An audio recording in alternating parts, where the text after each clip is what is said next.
ஓம் நம சிவாய. தென்னாடுடைய சிவனே போற்றி, எந்நாட்டவர்க்கும் இறைவா போற்றி. அருட்பெரும் ஜோதி அருட்பெரும் ஜோதி தனிப்பெரும் கருணை அருட்பெரும் ஜோதி. அன்பர்கள் அனைவருக்கும் அன்பான வணக்கங்கள். அன்பர்களே, இந்த பதிவில் நம்ம என்ன பார்க்க இருக்கோம் அப்படின்னு கேட்டிங்கன்னா, உங்கள் லக்னத்திற்கு ராகு தசை எப்படி இருக்கும், எங்கெல்லாம் அமர்ந்தால் ராகு தசை மிக நல்ல யோகங்களை தரும், எங்கு எந்த சாரத்தில் யாரோடு சேர்ந்து அல்லது யாரின் பார்வையில் அமர்ந்தால் ராகு தசை உங்களுக்கு யோகமான தசையாக அமையும்.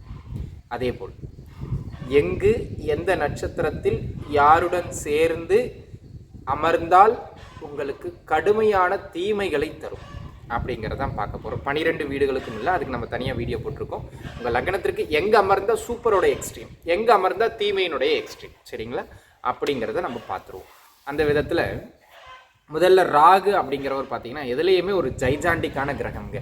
ஓப்பனாக சொல்லணும்னா ராகு தசை ஒருவருக்கு உள்ளே வருது, பருவ வயதில் வருது அப்படின்னு சொன்னால் அந்த ராகு தசை கெடுக்கின்ற அமைப்புகளில் அசுப ராகு தசையாக இருந்தால், அசுப பலன்களை தருகின்ற அமைப்புகள் இருந்தால், ஓப்பனாக சொல்கிறேன், அந்த ராகு தசையில் அந்த நபர்கள் வாழ்நாளில் மிக கடுமையான சிக்கல்களை சந்திக்கிறார்கள்.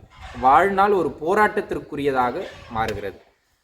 அதேபோல் அந்த ராகு தசை உங்களுடைய சுய ஜாதகத்தில் நன்மைகளை செய்கின்ற அமைப்புகளில் அமைந்து சொல்கிறேன், உள்ள காம்பினேஷன் அது என்ன, சுபராகு அசுபராகுங்கிறத சொல்கிறேன்.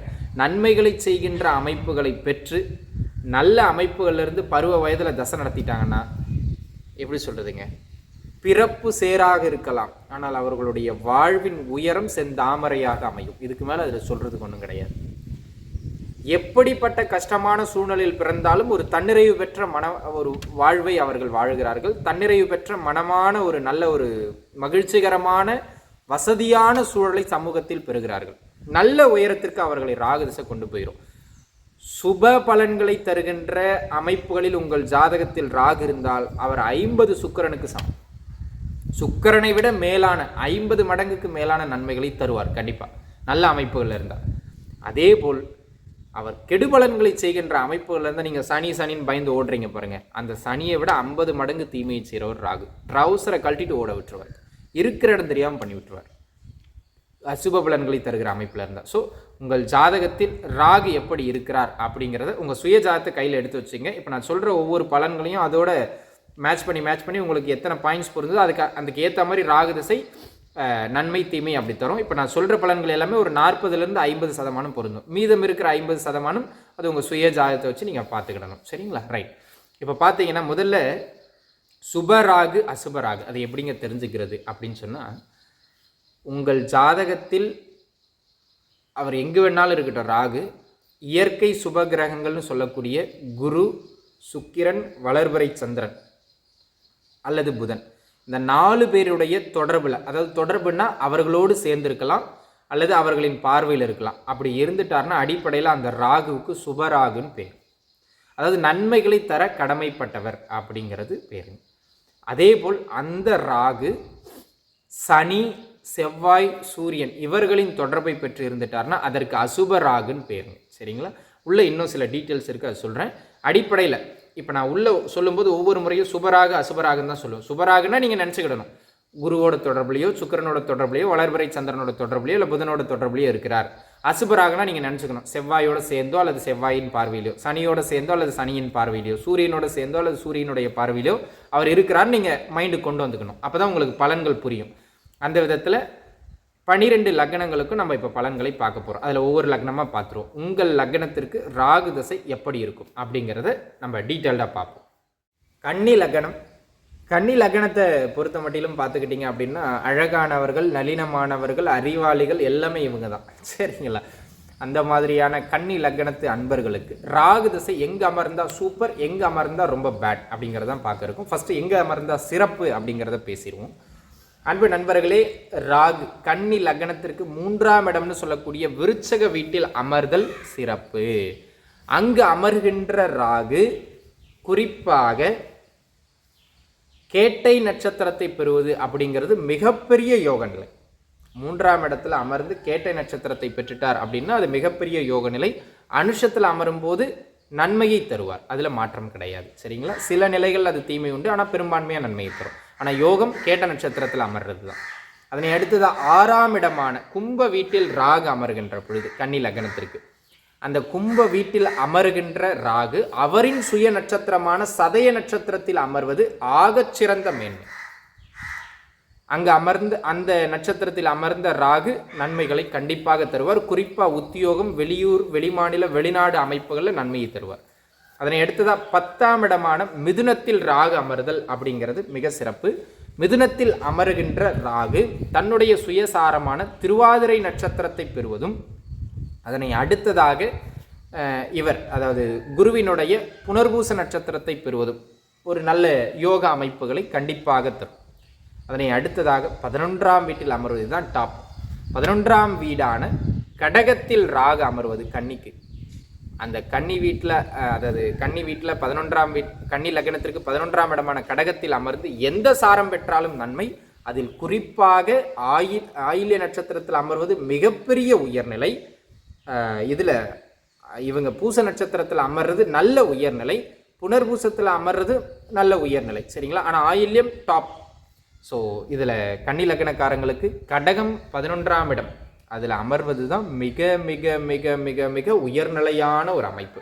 ஸோ இந்த இப்போ நான் சொன்ன 4 வீடுகளிலும் ராகு நான் சொன்ன சாரங்கள் அமர்ந்துட்டார்னா அது சிறப்பை தரும், நன்மையை தரும் தன் தசாபுக்தி காலங்களில். கூடுதலாக அந்த ராகு சுபராகுவாக இருந்தால் குரு, சுக்கிரன், வளர்பிறை சந்திரன், புதன் இவர்களின் தொடர்பை பெற்றிருந்தால் உண்மையிலேயே பாருங்கள், பொருளாதாரம், தொழில், குடும்ப விஷயம், வசதி, நல்ல மதிப்பு மரியாதைன்னு ஒரு நல்ல, அதுவும் இந்த 11ஆம் வீட்டிலலாம் இருந்து இந்த குரு சுக்கிர தொடர்பையெல்லாம் பெற்றுட்டார்னு வச்சுக்கலாம், ஆகச்சிறந்த உயரங்களுக்கு அவரை கொண்டு போயிடுவார். அது ஒரு அற்புதமான ராகு தசை. இன்னும் நிறைய இடங்களில் ராகு அமர்ந்த போது நன்மைகள் உண்டு. ஆனால் நம்ம நல்ல உயர்நிலை அமைப்புகள் இந்த வீடுகளில் அமர்கின்ற, இந்த நட்சத்திரங்கள் அமர்ந்த சுப ராகுக்கு உண்டு. சரிங்களா? சரி, எங்கே அமர்ந்தால் ராகு திசை கடுமையான தீமைகளை செய்யும்? 12 வீட்லேயும் தீமையை செய்வார், அது வேற விஷயம். எங்கே அமர்ந்தால் கடுமையான தீமைகள் இருக்கும் அப்படிங்கிறத நம்ம இப்போ பார்க்க போகிறோம். கன்னி வீட்டிற்கு 6ல் அமர்ற ராகு நல்ல ராகுன்னு சொன்னேன். ஆனால் அதே 6ஆம் வீட்டில் கும்ப வீட்டில் அமர்ந்த ராகு அவிட்ட நட்சத்திரத்தை பெறுவாரானால், அந்த ஒரு நட்சத்திரத்தை பெறுகின்ற பொழுது மட்டும் அவர் கடுமையான தீமையை செய்வார். அதுவும் குறிப்பாக அந்த கால் கொடுத்த செவ்வாய் 3லேயோ 6லேயோ 8லேயோ 12லேயோ இருந்துட்டார்னா இன்னும் தீமை அதிகம். இது உங்களுக்கு புரியாது.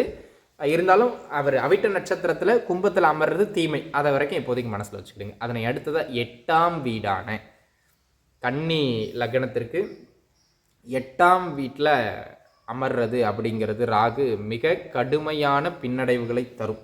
அதுவும் எப்போ தரும்? அஸ்வினி நட்சத்திரத்தில் அமர்ந்தாலும் சரி, அல்லது கிருத்திகை நட்சத்திரத்தில் அமர்ந்தாலும் சரி, அந்த ராகு தசை மிக கடுமையான பின்னடைவுகளை தரும். பரணி நட்சத்திரத்தில் இருக்கும்போது தீமைகள் இருக்கும், ஆனால் குறைவாக இருக்கும். சரிங்களா? ஆனால் அஸ்வினியில் அமர்கின்ற பொழுதும் கிருத்திகையில் அமர்கின்ற பொழுதும் மேச வீட்டுக்குள்ளே 8ஆம் வீட்டுக்குள்ளே கன்னி லக்னத்துக்கு அமர்ந்த ராகு மிக கடுமையான தீமைகளை தருவார். அப்படியே 12ஆம் வீட்டுக்கு வாங்க. 12ஆம் வீடான சிம்ம வீட்டில் ராகு அமர்ந்து அங்கு அவர் மகம் நட்சத்திர சாரம் பெற்றாலும் சரி, உத்திரம் நட்சத்திர சாரம் பெற்றாலும் சரி, கடுமையான தீமைகள் உறுதி. சரிங்களா? இப்போ நான் சொன்ன இந்த 3 இடங்களில் அமர்ந்த ராகு நான் சொன்ன நட்சத்திரத்திலேயே அமர்ந்து கூடுதல் அசுபத்தன்மையை பெற்றுவிட்டால், அதாவது சூரியன் அல்லது செவ்வாய் அல்லது சனியினுடைய தொடர்பை பெற்றுவிட்டால் மிக கடுமையான தீமைகளை தந்தே தீருவார். அதுலேயும் குறிப்பாக இந்த 8ஆம் வீட்டில் அமர்வது, அந்த உத்திராட நட்சத்திரம் பெறுவது அல்லது கிருத்திகை நட்சத்திரம் பெறுவது அல்லது அஸ்வினி நட்சத்திரம் பெறுவதுங்கிறது மிக மோசமான நிலை.